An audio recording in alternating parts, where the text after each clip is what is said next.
Did you see one, Lyle? Ran down there, but it was a small animal. We should have brought Big Jim. Right there, 50 yards out behind that tree. Yeah. Good morning, Americans. It's Friday.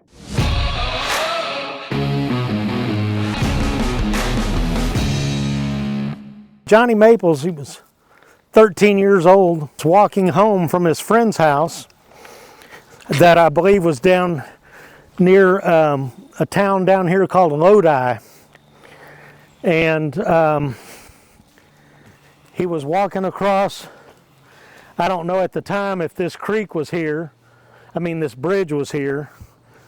It probably wasn't paved like this in '65, but he was walking home when he heard something down here in this creek. And as he was walking past it, this large hairy creature popped up out of the creek and scared the hell out of him. And he started running towards Highway 59 that way. And supposedly this thing took off after him, chasing him.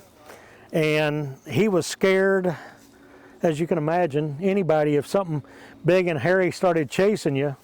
He took off running this way as this thing chased him, and I don't know how far out he got, but the story was that he actually ran out of his shoes. He was running so fast, he threw his shoes off and kept going. And I believe about the time he got to Highway 59, some guys in a pickup truck pulled up and asked him if he needed a ride, and needless to say, he got in with them and they gave him a ride home. When he got home, he was as white as a ghost and scared shitless. And the story got out, like I said, kids at school found out about the story. He probably told a friend, and it got out. And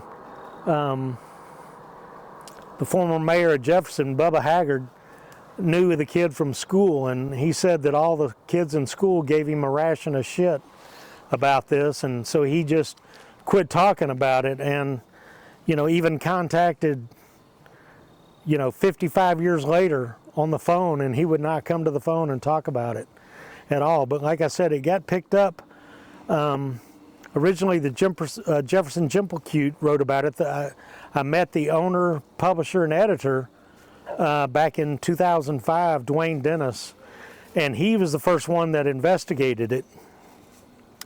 And he came out here, and one thing that he found that was really strange, and which I have no explanation for, and like I was talking earlier about, just because something weird happens and is suspected to be Bigfoot doesn't mean it was Bigfoot. But he said when he came out here, he did find some strange tracks under this bridge. Well, under a bridge that was over this creek at the time. Mm-hmm. But he said that there was some clothes that were folded up underneath the bridge.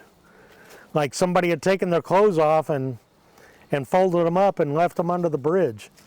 Like I said, he had also gone up, it's about 8 minutes from here, to the old Foundry Cemetery, and had heard some reports of something being seen up there in the cemetery. Now, if you were as the crow flies, it's probably not very far if you cut this corner off and head northeast from here. But there were some footprints found up there in the cemetery, but the old Foundry Cemetery.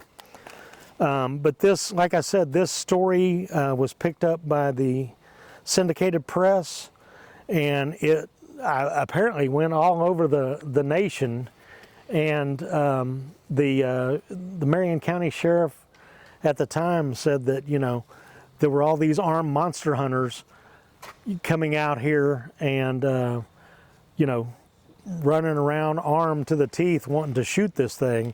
And he was not happy about all these people coming to town that were armed, wanting to try and shoot and kill a hairy monster out here. But that was that story from 1965.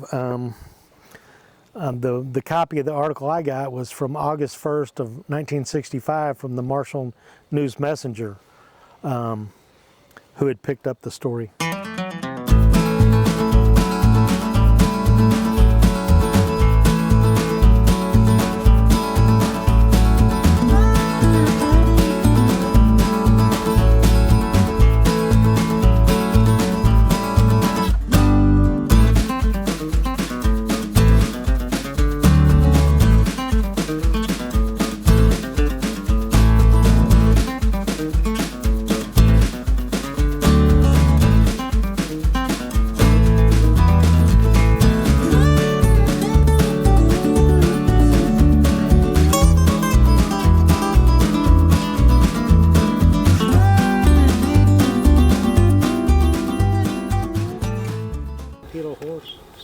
I haven't heard one of those. Horseman?